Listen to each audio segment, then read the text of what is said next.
جدلیاتی idealism جو ہے یہ جدلیاتی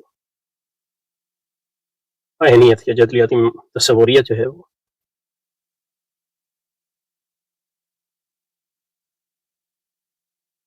اس کا تعلق جو ہے وہ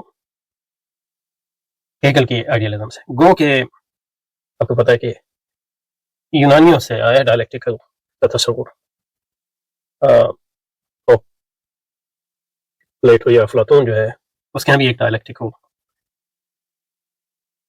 منہاج جو ہے سقراط کو دکھاتا ہے کہ وہ کرتا وہ،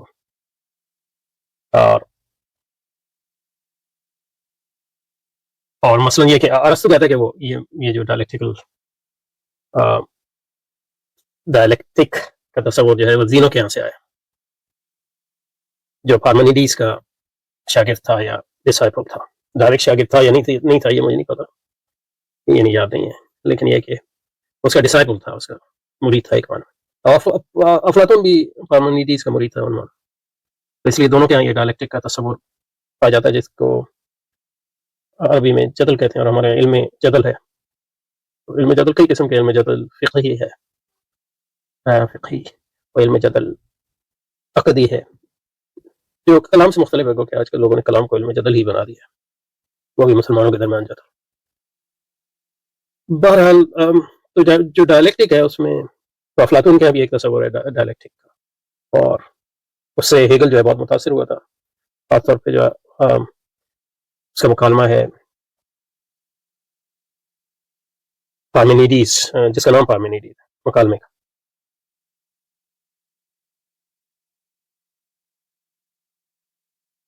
اور ہیگل کا خیال تھا کہ یہ مکالمہ جو ہے ڈائلیکٹک کیا ہے اس کی ایک عملی، یعنی ڈائلیکٹک کو برتنے کی ایک عملی بہترین مثال ہے اس کے نزدیک۔ لیکن آپ کو ڈائلیکٹک مطلب ریپبلک میں بھی ملے گا، جب آپ کو تھیٹیٹس میں بھی ملے گا، مثلا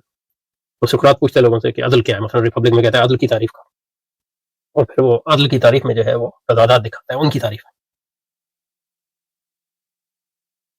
تضادات دکھاتا ہے، اور ان تضادات کے نتیجے میں جس نے تعریف کی تھی وہ ان تضادات ماننے پر مجبور ہو جاتا ہے، پھر اس کو کہتا ہے نئی تعریف کرو، تو اس میں بھی تضادات دکھاتا ہے، تو اس کے نتیجے میں بالآخر وہ اس کوشچننگ یعنی آپ پوچھتے ہیں اور اس کو کوشچن کرتے ہیں، اس جو بھی وہ کہتا ہے اس پر سوالیہ نشان بناتے ہیں، اس میں تضادات دکھاتے ہیں، تضادات اور کوشچننگ جو امپورٹنٹ ہے، اس کوشچننگ کو نیگیشن بھی کہتے ہیں، نیگیشن یعنی ابطال یا تردید۔ اسی طرح مثلا تھیٹر میں وہ پوچھتا ہے کہ ادراک کیا ہے، پرسیپشن کیا ہے، اس کی لوگ تعریف کرتے ہیں تو اس میں تضادات دکھاتا ہے، اس طرح جو ہے وہ بحث جو آگے بڑھتی ہے۔ اس کے نتیجے میں افلاطون کا خیال تھا کہ ہم نئے تصورات یا نئی تعریف پر پہنچ سکتے ہیں جو پرانی تعریف سے فائدہ تو اٹھاتی ہے، لیکن پرانی تعریف کے تضادات کو نہیں لی ہوتی، تو ہر نئی تعریف جو ہے ایک لحاظ سے پرانی تعریف کی مرہون منت بھی ہوتی ہے، گو کہ پرانی تعریف جو ہے وہ تضادات کے شکار تھی۔ تو ہیگل نے اس سے بذان خود جو ہے اپنے ڈائلیکٹک کو یہ تصور کو لیا، اور ہیگل کے جو ڈائلیکٹک کا تصور ہے اس میں تضادات، تصورات کے اندرونی تضادات،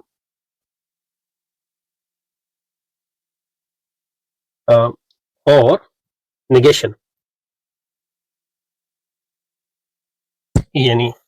کسی چیز کو رد کرنا یا انکار کرنا، انکار کلی نہیں بلکہ متعین ادراک، متعین رد اور انکار، متعین جس کو وہ ڈٹرمنیٹ نیگیشن کہتا ہے۔ ڈٹرمنیٹ نیگیشن کا مطلب یہ ہے کہ آپ تصور کو کلی طور پہ رد نہیں کرتے بلکہ اس کو کویشچن کر رہے ہیں، اس کے اندرونی تضادات کو دکھاتے ہیں، لیکن اس کے نتیجے میں اس تصور سے آپ کچھ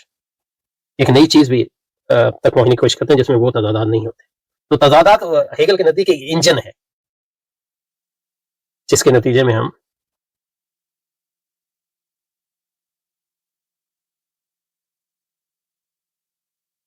اعلیٰ اور صحیح تر تصورات تک پہنچتے ہیں، اور کیونکہ ہیگل کے نزدیک ساری جو حقیقت ہے وہ تصوراتی ہی ہے، اس لیے یہ جو ڈائلیکٹک ہے یہ تاریخ کا ایکچوئل تاریخ کا بھی انجن ہے، اور اس نظریے سے مارکس بڑا متاثر ہوا تھا۔ صرف یہ ہے کہ اس نے تصورات کے بجائے مادے کو رکھ دیا، تو اس کو جدلیاتی مادیت یا ڈائلیکٹیکل مٹیریلزم کہتے ہیں، گو کہ مارکس جو ہے وہ یہ لفظ استعمال نہیں کرتا، اور اس کو مادے پر اس کو عمومی طور پہ وہ یہ مانتا ہے کہ مادے سے ہر چیز آئی ہے، لیکن وہ اصل میں اس کا جو بحث کا مطمع نظر ہے وہ مادہ نہیں ہے بلکہ انسانی آرگنائزیشن ہے، انسانی معاشرے ہیں اور کس طرح ان میں تضادات پیدا ہوتے ہیں وغیرہ وغیرہ۔ بہرحال ہیگل کی جدلیاتی آئیڈیلزم کا جو یہ اس سے جو ایک جدلیاتی آئیڈیل، اور اسی سے آپ جدلیاتی مادیت بھی سمجھ سکتے ہیں، کیونکہ وہ اس کا الٹ ہی ہے۔ وہ یہ ہے کہ وہ کہتے ہیں کہ اصل جو ہے ذہن ہے، ذہن انسانی نہیں، ذہن کائنات، اور اس کو وہ گائسٹ بھی کہتا ہے، روح کائنات، تو خدا بھی کہتا ہے۔ اس روح کائنات سے ہر چیز جو ہے کیسے وجود میں آئی، ہر چیز جو ہے کیسے اس کے اندر سے نکلی۔ وہ تخلیق تو نہیں کرتی وہ روح کائنات، کوئی کائنات اپنا اظہار کرتی، یہ کائنات روح کائنات کا اظہار ہی ہے، مادے سے لے کے انسان تک۔ انسان اس کا سب سے اونچا اظہار ہے انفرادی طور پہ، اور انسانی اجتماعیت جو ہے اس سے بھی اونچا اظہار ہے، اور انسانی نوع جو ہے اس سے بھی اونچا اظہار ہے۔ تو جو طریقہ ہے اس روح کائنات سے ساری کائنات کے ظہور کا، وہ تاریخی ہے، یعنی تاریخ میں اور وقت میں اس کا اظہار ہوتا ہے، یعنی اور ایک تسلسل کے ساتھ اور تدریج کے ساتھ اس کا اظہار ہوتا ہے۔ اور اس اظہار کا جو انجن ہے، جو طریقہ ہے، وہ ڈائلیکٹیکل ہے، جدلیاتی ان معنوں میں کہ اس کے نزدیک جو روح کائنات ہے وہ روح کائنات اپنا اظہار کرتی ہے، لیکن اظہار پورے طور پہ کر نہیں سکتی یا کر نہیں پاتی، اور اس کے نتیجے میں جو ہے جو اس کا اظہار ہے وہ تضادات کا مجموعہ ہے۔ اس کے نتیجے میں جو ہے وہ ان تضادات کے نتیجے میں جو اظہار ہے وہ تتر بتر ہو جاتا ہے۔ تو ہر اظہار جو ہے وہ نامکمل اور تضادات کا مجموعہ ہوتا ہے۔ اس کے نتیجے میں جو ہے ان تضادات کے نتیجے میں یہ اظہار جو ہے نامکمل ہوتا ہے، تو اس میں تضادات نمودار ہو جاتے ہیں وقت کے گزرنے کے ساتھ، اور اس کے نتیجے میں جو ہے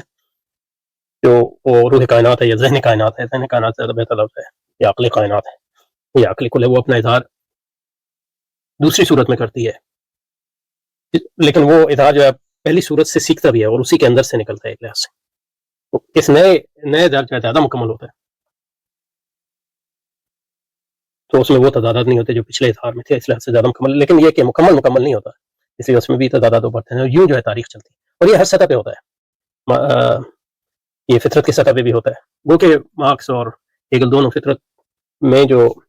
نیچرل فلسفی پہ اتنی بات نہیں کرتے، مارکس بالکل بھی نہیں کرتا، لیکن یہ کہ انسانی علم کی سطح پہ ہوتا ہے، اور ہیگل کے ہاں اس کا بہت تفصیل سے آتا ہے کہ کس طرح جو ہے پہلے،